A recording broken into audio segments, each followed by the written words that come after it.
کہ تم بھی انہی کے روش پر چلو. یہ دیکھو کس طرح سے ان کے کرامات. اور سنو, مفتی اعظم ہند اس وقت میں بریلوی تھا.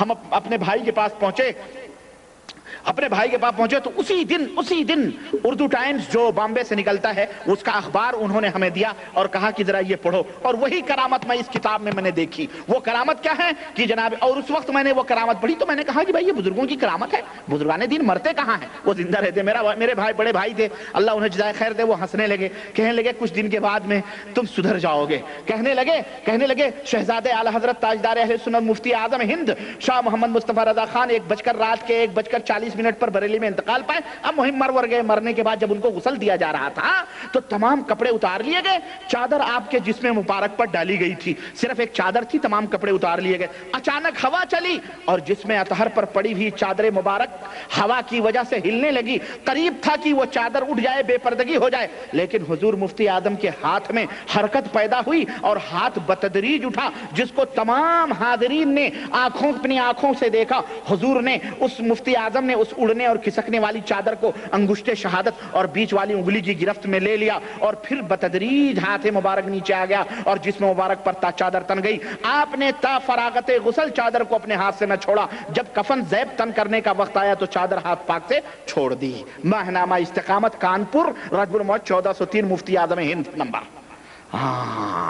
ماں جناب علی, یہ اعوذ باللہ زندہ تھا. یہ کیا تھا؟ ابے زندہ تھا یہ. اور کیسے برداشت کر لیا اس کو, ننگا کیا, چادر پڑی تھی اس لیے شاید برداشت کیا. ہوا نے چادر اٹھانا چاہی تو فوراً ہاتھ اٹھا, چادر پکڑے رہا. کب تک؟ اس کو زندہ ہی دفن کر دیا اس کے مریدوں نے. اعوذ باللہ.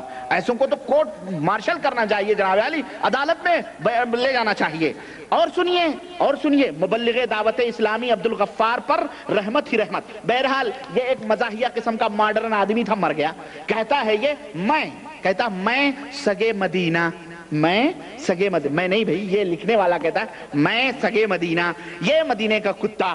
کہتا ہے سگ مانے کتا, سگ مانے ہاں, تو سگے مدینہ. یہ کہتا میں مدینے کا کتا. مرحوم کی تکفین میں شروع سے لے کر حاضر رہا. چند مبلغین اسلامی مل جل کر نہایت احتیاط کے ساتھ مرحوم کو غسل دے رہے تھے. اب میں انہیں غسل کی سنتیں بتا رہا تھا.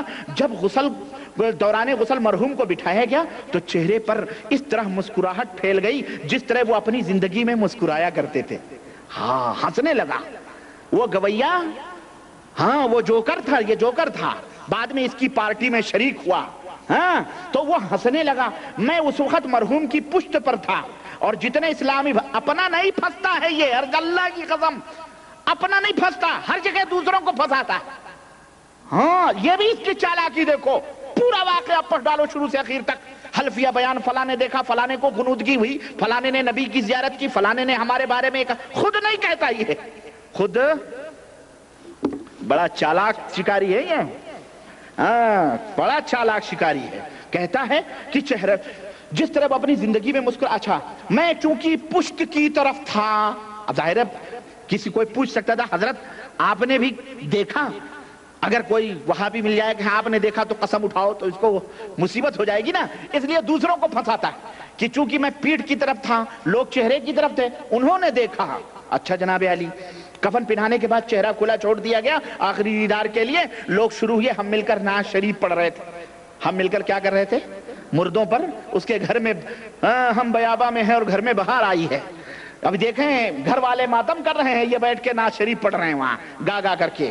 بعض دیکھنے والوں نے دیکھا, سنو, بعض دیکھنے والوں نے, یہاں بھی اس نے نہیں دیکھا, کہہ رہا ہے بعض دیکھنے والوں نے دیکھا کہ ہونٹ بھی جنبش کر رہے تھے, گویا نعت شریف پڑھ رہے تھے. اعوذ باللہ, استغفر اللہ.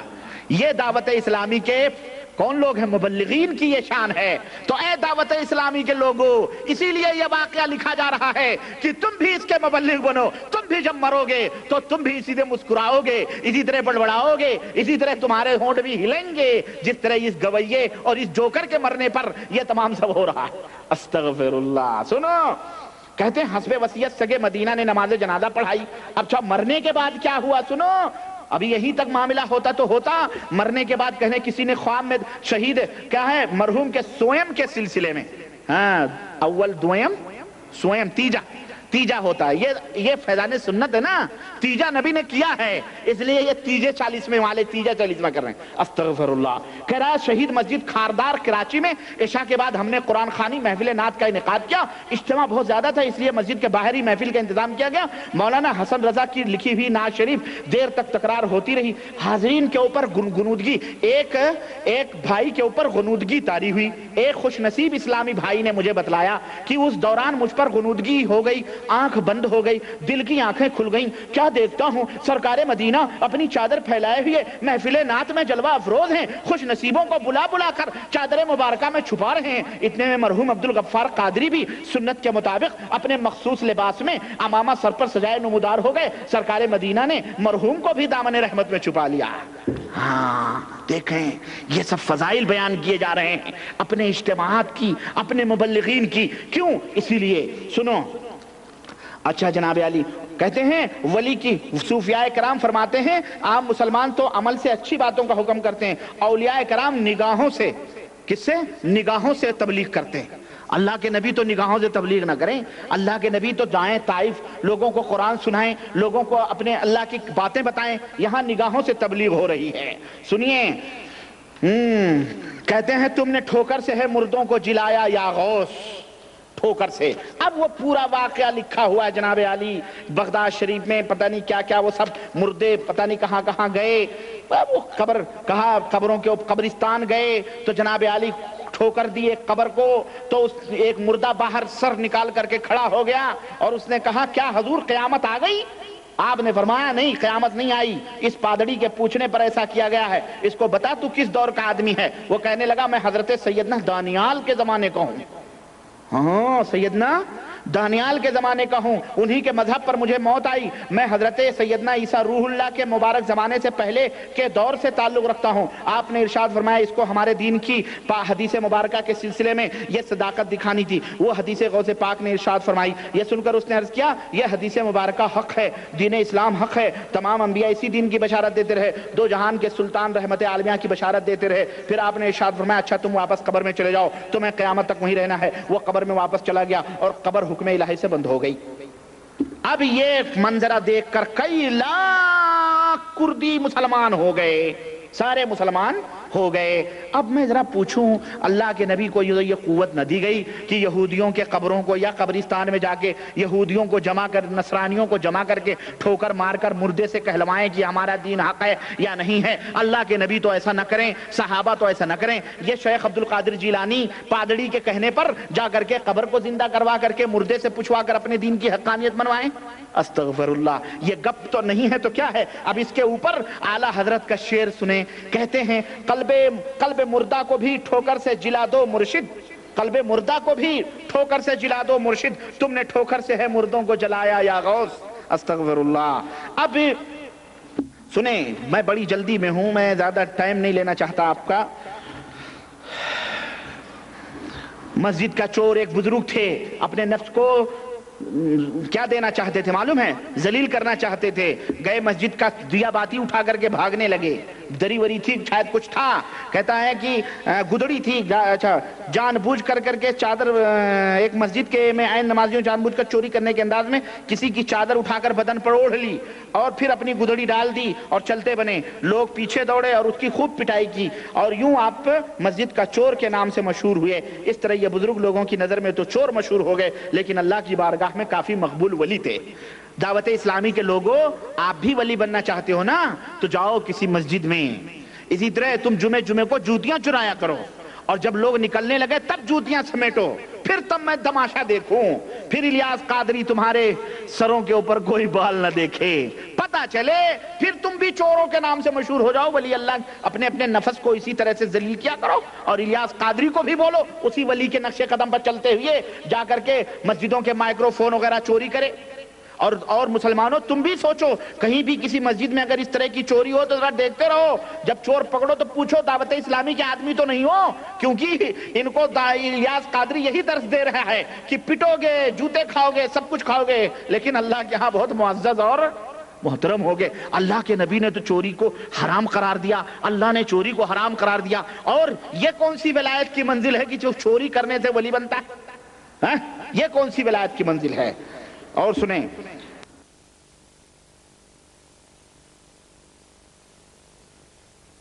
جس کی محبت بلکہ عین ایمان ہے، اس پیارے کی گلی کے کتے کے پاؤں چومنا عین سعادت ہے۔ وہاں کے کتوں کے پاؤں چومنا کیا ہے؟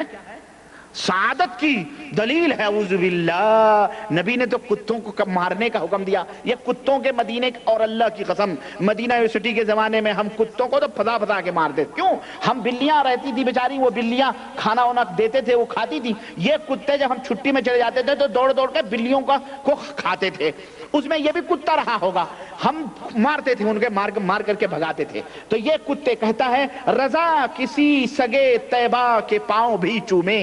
رضا احمد رضا خان، یہ احمد رضا خان کا شعر ہے حدائق بخشش میں، کہتا ہے رضا کسی سگے طیبہ کے کتے، طیبہ کے رضا کسی سگے طیبہ کے پاؤں بھی چومے، تم اور آہ کی اتنا دماغ لے کے چلے، پارے دل بھی نہ نکلا دل سے تحفے میں رضا، ان سگانے کو سے اتنی جان پیاری واہ واہ، ان سگانے کو سے اتنی جان پیاری واہ واہ، یعنی اس گلی کے کتوں سے، اس گلی کے کتوں سے ہماری جان پیاری نہیں ہے۔ اور کہتے ہیں اسی لیے تو حضرت جامی تڑپ کر کہتے ہیں سگت را کاش جامی نام بودے، کاش اے نبی آپ کے کسی کتے کا نام جامی ہوتا۔ اس جامی جاہل کو کوئی بتائے، یہ جامی بہت بڑا شاعر ہے، ہاں یہی ملا جامی ہے۔ کون ہے معلوم ہے؟ زکریا صاحب نے جس کو اپنی کتاب فضائل حج میں ذکر کیا ہے کہ مولانا جامی نے ایک قصیدہ لکھا تھا۔ کیا قصیدہ لکھا تھا؟ مکے آئے، وہ قصیدہ نبی کو سنانا چاہتے تھے، نبی نے مکے کے بادشاہ کو، امیر کو یہ خواب دکھلایا کہ میرا ایک عاشق قصیدہ سنانا چاہتا ہے، اگر جامی یہاں آ گیا تو پھر ہاتھ اس کے سلام کے لیے باہر نکل پڑے گا اور فتنہ پیدا ہوگا، اس لیے اس کو پکڑو۔ وہاں پکڑ لیا گیا۔ قصیدہ کیا تھا؟ ز مہجوری برآمد جان عالم ترحم یا نبی اللہ ترحم، اور اس طرح سے پورا قصیدہ ہے اس کا کہ جدائی میں دل میرا باہر ہو رہا ہے، اے اللہ کے نبی میرے اوپر رحم فرماؤ، اے اللہ کے نبی میرے اوپر رحم فرماؤ، یہ قصیدہ سنانا چاہ رہا تھا۔ تو یہی جامی ہے کہ کاش آپ کے کسی کتے کا نام جامی ہوتا۔ نبی تو کتا نہیں پالتے تھے، نبی کے چارپائی کے نیچے کتا آئے تو حضرت جبریل داخل نہ ہو، اور حضرت جبریل کہیں میں نہیں آ سکتا جب تک کتا ہے۔ اللہ کے نبی کتا پالیں گے؟ جو یہ کہہ رہے ہیں کہ جو کتا پالتا ہے اس کی نیکیوں میں ایک قیرات روزانہ کم کی جاتی ہے، اور ایک قیرات احد پہاڑ کے برابر ہے۔ ایک قیرات کتنا ہے؟ احد پہاڑ کے برابر ہے، اس کی نیکیاں کم ہوتی ہیں۔ اللہ کے نبی لوگوں کو کتے سے منع کریں، اور یہ کہہ رہا ہے میرے اللہ کے نبی آپ کے کتوں کا نام جامی ہوتا؟ استغفر اللہ۔ اور کہتا ہے اور کوئی کیوں نہ اپنے آپ کو سگے مدینہ کہلانے کی تمنا کرے۔ ابے تو کہہ سگے مدینہ، تو سنڈاسے مدینہ اپنے آپ کو بن جا، پیخانے مدینہ بن جا، کھڈیانے مدینہ اپنا نام رکھ لے، خنزیر مدینہ کہہ لے، مجھے کیا پڑی ہے۔ لیکن یہ ایک بات یاد رکھ، لقد کرمنا بنی آدم، اللہ نے فرمایا ہم نے بنی آدم کو عزت و وقار بخشی ہے، شرف بخشا ہے، اور بنی آدم سب سے معزز اور سب سے محترم مخلوق ہم نے بنایا ہے۔ اللہ نے تو تجھے محترم بنایا ہے، کتا تو سب سے ذلیل جانور ہوتا ہے، ناپاک اور نجس ہوتا ہے، تو وہ کتا بن رہا ہے جس کے بارے میں نبی نے بھی قتل کا حکم دیا۔ استغفر اللہ، اللہ لعنت ہو ایسے محبت پر۔ سنو، کہتا ہے کہ میں مدینے کی کلی کا کوئی کتا ہوتا، ہاں صفحہ 749، میں اب یہاں پہ کھل گیا ہے۔ ہم جب سگ کا معنی کتا کرتے ہیں نا تو لوگ کہتے ہیں کہ ربانی صاحب سگ معنی کچھ اور ہوتا ہے، سگا ہوتا ہے۔ سگ معنی کیا ہوتا ہے؟ سگا ہوتا ہے، ربانی صاحب اپنی طرف سے کہہ رہے ہیں۔ لیکن سنو اب کھلا ہے یہ، کہتا ہے میں مدینے کی گلی کا کوئی کتا ہوتا۔ اب تو کوئی شک نہیں رہے گا نا ربانی کی باتوں میں، ہاں لوگ ایسے دھوکہ دیتے ہیں، اس کی باتیں نہ سنو، وہ اپنی طرف سے کہتا ہے، میں اپنی طرف سے نہیں کہتا ہوں، بس انہی کی محفل سنوارتا ہوں، چراغ میرا ہے رات ان کی، انہی کے مطلب کی کہہ رہا ہوں، زبان میری ہے بات ان کی۔ سمجھ رہے ہیں؟ ہاں، نہ تم صدمے ہمیں دیتے، نہ ہم فریاد یوں کرتے، نہ کھلتے رازے سربستہ، نہ یہ رسوائیاں ہوتی۔ یہ رسوائیاں جو ہو رہی ہیں اسی لیے تاکہ امت گمراہ نہ ہو۔ سنو، کہہ رہا کاش میں مدینے کی گلی کا کوئی کتا ہوتا، کاش ہوتا نہ میں انسان مدینے والے، کاش میں انسان نہ ہوتا، میں کتا ہوتا۔ استغفر اللہ، یہ بھی کوئی تمنا ہے؟